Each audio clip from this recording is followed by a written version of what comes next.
Audio on demand from Vision Christian Media. History Makers with Matt Prater. Coming off of drugs, you're going to have emotional problems, but I kept chasing after God. And he's using this vehicle to bring people out of the dark into the light. And I went forward and I knelt at the front, and it was a radical conversion experience. And that's where the big change happened, and that's where we decided we're going to use our music for God, we're going to change our songs. When I was about 25-year-old, I was busted and into jail, and it was there that I came to the Lord. History Makers with Matt Prater. Hi and welcome to History Makers. I'm Matt Prater. Today we're chatting with Perry Springman and the Springmans. These guys are a family band from Canada who are touring Australia at the moment. I've had them at my church recently, absolutely amazing. And they've got all sorts of CDs they've released. They've got a YouTube channel, and they've got a great history with a connection to Australia as well. We're going to hear a bit of that story. Let's give a big hello to the whole family. Say hello on the count of three. 1, 2, 3. Hello. It's good to have you all in the studio. Let's start with Perry, the dad. Hello. So, mate, tell us a bit of your background. Where were you born and raised? I was born in Saskatchewan, which is a province in Canada. Lived there until I was 10, but then moved out to the West Coast, live in Vancouver, and I've lived in that area ever since. Now, I heard you share your testimony of being raised Jewish recently and coming to Christ a bit later on. Yep. Tell us a bit about your testimony. Well, when I was a little kid, discovered that I had to go to Hebrew school. Every week we'd have to drive an hour to, learn about God in the Bible, in the Old Testament. Of course, they didn't call it the Old Testament, but I would, learn the language and also learned what's called mafter, and that's my preparation for bar mitzvah, and which is not an easy thing to do. It's a very long and complicated scripture that I had to memorize, and it was from Isaiah, the book of Isaiah. It takes about 30 minutes to actually recite it and sing it, and I would have to do that in front of the whole congregation, about 400 people. So, when you're 13 years old and have to do a bar mitzvah, that's kind of a scary thing. But what I remember most about doing that then was I couldn't wait for it to be done because it didn't have any great meaning in my life. I was basically, doing this because my parents wanted me to have my bar mitzvah because that's what Jewish boys did. But it didn't have any deep meaning to me, not spiritually. And so when I finally had my bar mitzvah, I was very glad to have done with that and move on with my life. And so after that, I wasn't interested in anything to do with God or religion, and certainly not Christianity. Through high school, I had met some Christians that I would see in the cafeteria at our school, and they were kind of the oddballs, I guess you could say, of the students. They hung out in this one area in the cafeteria, and they were always laughing and goofing off and being, seemed like to me being silly, but I didn't really know them. But there was one kid in my class, one of my classes, his name was Tim, and I got to know him, and he was part of that group, and he just seemed like a really down-to-earth kid, was nice, he didn't judge me, he was good student, good at sports, and just kind of a nice person to be around. And he started inviting me to some of the stuff at his church. So, and I would start to go to some of these events, but I would have to do it on the sly because I couldn't let my parents know that I was going to a church because that would be extremely shameful. They were a little bit concerned when they heard that I was hanging out with this Tim, and that they'd heard that he was a Christian, but they didn't know I was going to church events. This went on 2-3 years. I started to do more stuff with them, and then went to some events. I went to a coffee house where I heard the gospel, and again, these people were so loving towards me, and I wasn't the nicest person to them a lot of times. I mean, I definitely abused their trust by just coming to events intoxicated and stuff like that. I wasn't always the best. Yeah. But as I learned more about who Jesus was and discovered that he's Jewish, that this was a Jewish God they believed in. That surprised me. I had never heard that before. I remember when we were driving, when I was a little kid, and we'd be driving to my Hebrew lessons in Saskatchewan. We drove through this town, and there was this church, and it said Jesus saves. I remember, and it was a cross in the shape of a cross. Jesus saves. And my mom always used to make a joke, and she'd say, yeah, Jesus saves, but Moses invests. Oh, that's funny. So, but that was all I knew about Christianity or the church. Yeah. And so it wasn't until I, actually met real Christians and found out that they're great people. They have feelings. They can be hurt, but that they had something much stronger in their lives to support them, something I didn't have. Because what did I have? I had partying, I had, substance abuse, relationships, but none of those things would hold up. None of those things would hold the test for happiness and peace in my life. And so, when I was 19, I finally just gave my heart to Jesus, and I kept that from my family for about 6 months. Yeah. And then one day I came home and my parents had, I guess, been in my room, and they had a Bible and some other like Christian literature, and they found that, and I still remember them like, what is this? And Yeah. they're standing there at the top of the stairs holding this, and I could just see the hurt on their faces because they knew that something was going on, and it's a very shameful thing for them. My dad was in the Canadian military. He fought in World War II against the Nazis, was part of the Canadian contingent that liberated Holland and Belgium. And for him, he didn't hate Christians. He certainly didn't hate Christians, but he saw what, at least in Europe, what a lot of the Christians didn't do. Unfortunately, he didn't see what the Christians did do, because there were many, many, many Christians that not only hid and protected Jews, but gave their lives doing it. Unfortunately, he didn't see that. So I think he was probably hurt the most.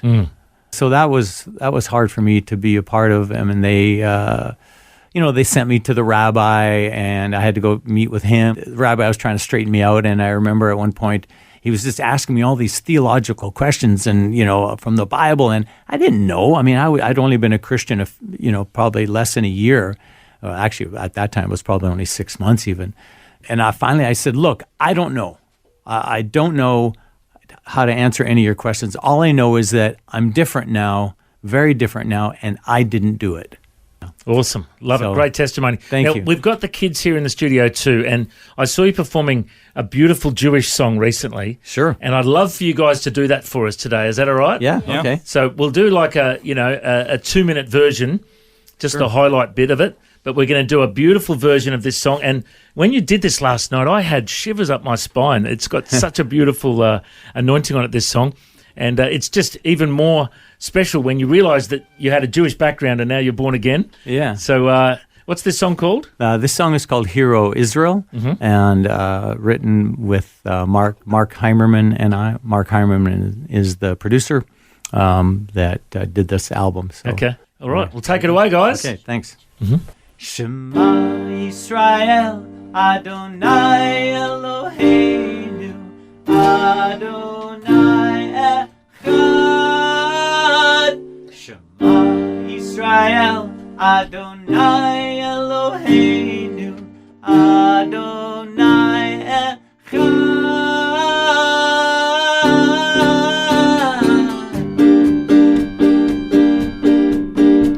Shema Yisrael, Adonai Eloheinu, Adonai Echad. Shema Yisrael, Adonai Eloheinu, Adonai Echad.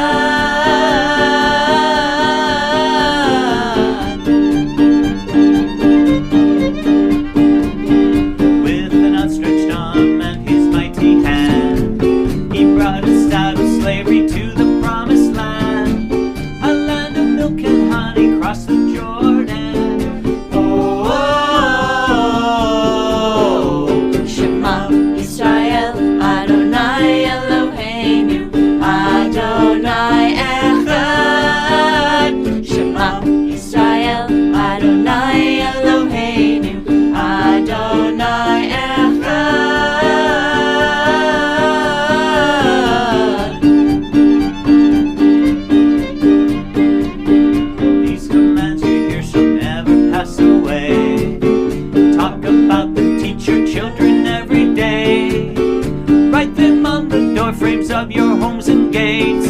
Oh, oh, oh, oh,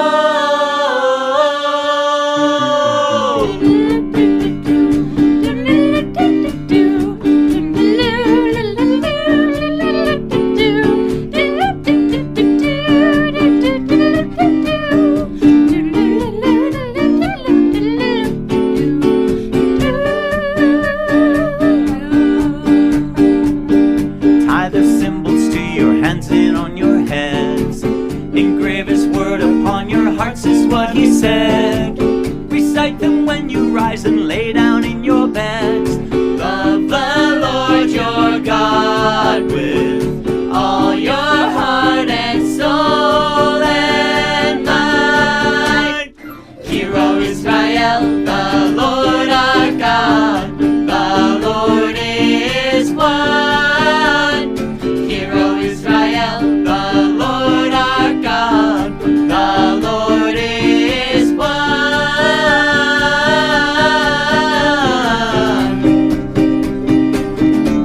The Lord is Yeah, one. awesome. Come on, give it up. Thank you, thank you.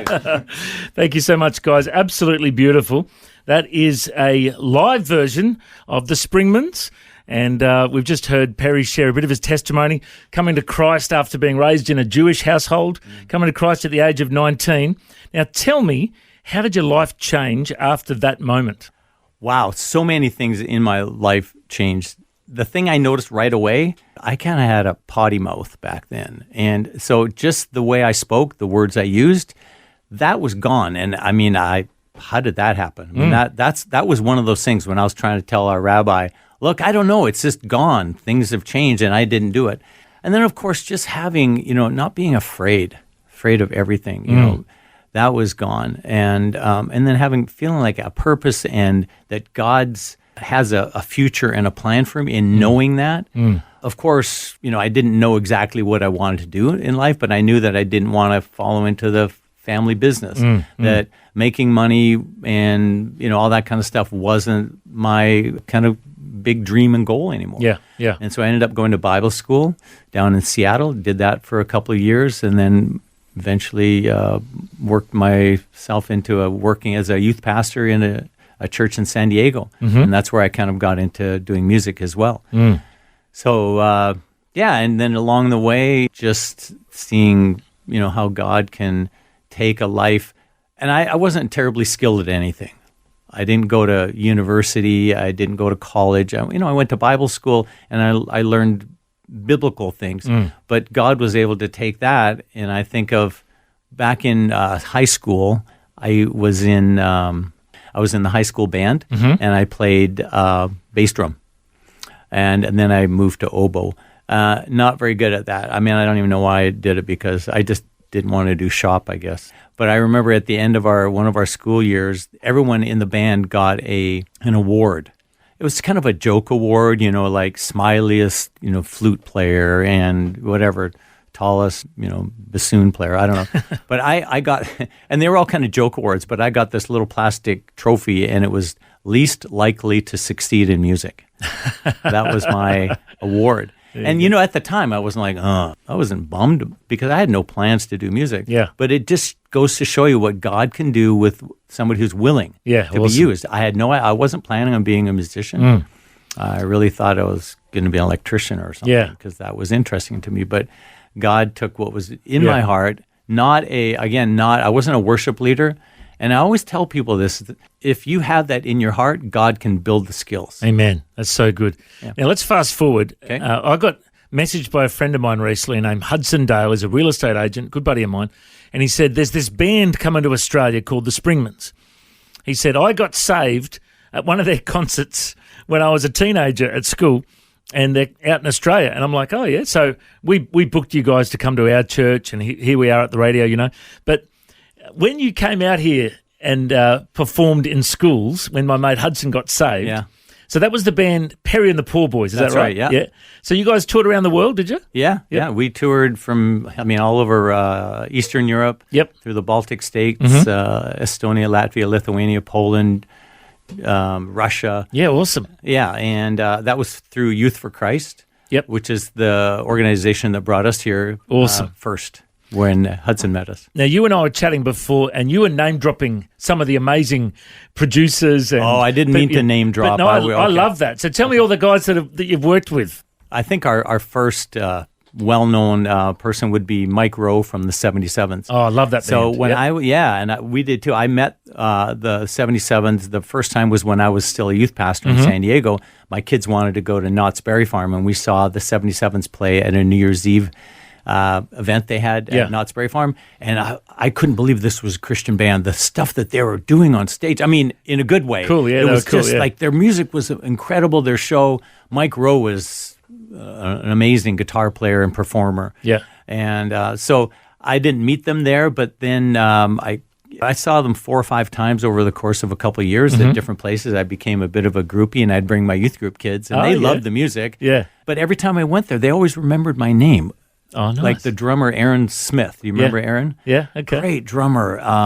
But all the guys would remember my name, and it always amazed me. Yeah. Anyway, years later, when I started the band, Perry and the Poor Boys, we were talking about doing an album. And at that time, the Poor Boys were made up of, there was a guy from Chicago, 2 guys from Sweden, and myself. And we were talking about, who should we get to produce it? And my first thought was Mike Rowe. I don't know if he produces or not. I mean, he produces his own music. Yep. So I called him up, and lo and behold, he actually wrote me back or called me back and said, So I went to his house and spent a week at his house doing pre-production. Yeah, cool. And I still remember that very first morning, sat down at his kitchen table, and I played him on my guitar. Yeah. Not this one. I played him on my guitar some of these songs. And he wrote down some notes. And one of the songs, it's called The Sweater. And he wrote on it, and I saw these notes later. He says, I got to show you something. This is after we recorded the song. It turned out to be his most favorite song, but he wrote on it, on the notes beside it, this is terrible. Oh, there you go. Because I mean, it was just a guitar, it just didn't sound like anything. But it ended up being his favorite song. And did you say that you went to the same church as the guys from Switchfoot at one stage? Well, we played there. We didn't go there, but I mean, they're from North County, San Diego. Mark Heimermann is the guy that has produced our last 2 albums. Okay. So the Springmans albums have been produced by Mark Heimermann. He also produced 2 of our Christmas songs that we recorded. Very cool. Mark, I met when I was living in Minnesota, met lots of people, and then, started touring. When I came back and I was looking for an opportunity to do some concerts, I heard of a guy named Steve Gould, who was a drummer. He played with Owl City. Okay, you guys Owl City, yeah. So he played and toured with Owl City for quite a bit. Anyway, Steve did some tours with me, with our band, and when he heard that I wanted to record a kids album, he said, I've got a friend that I do a lot of studio work for. His name's Mark Heimermann. Maybe he'd be interested in producing your kids' album. And I said, Mark Heimermann? I'm like thinking, the Mark Heimermann? Yeah. And I said, there's no way that Mark Heimermann would want to produce a kids' album. Well, actually, he did. He was a great guy. He invited me over to his home. I met him and his wife and talked about it. He heard a couple of the demos that I had. And he says, yeah, let's do this. Turns out he's just a big kid. Wow, that's so cool. But I actually saw him play with Michael W. Smith, Amy Grant back in the late 80s, I guess. Yeah. So cool. Okay. So we're going to wrap this up now. And before we wrap it up, let's get the kids to say who you are and what instruments you play. Over to you, brother. My name is Jacob. I play violin and sing. I'm Ryan, and I play drums and mandolin. Okay, and how old are you guys again? I'm 16. 16, and my brother's 13. 13, yep. My name is Emma, and I play ukulele and mandolin. I am 19. Very cool. My name is Sarah. I am 14, and I play the keyboard and often keyboard bass. Very cool. And I should just mention that the kids are homeschooled.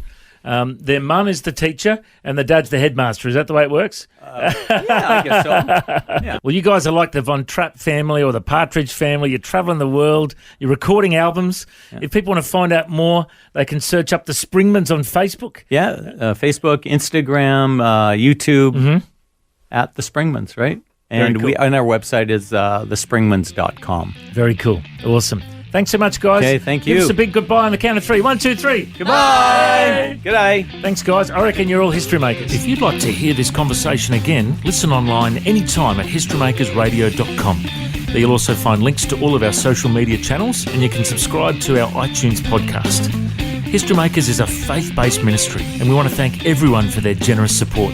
If you've got a suggestion of anyone we should interview, send us an email, info@historymakersradio.com. God bless. I'm Matt Prater, and my challenge to you now is to go and make history.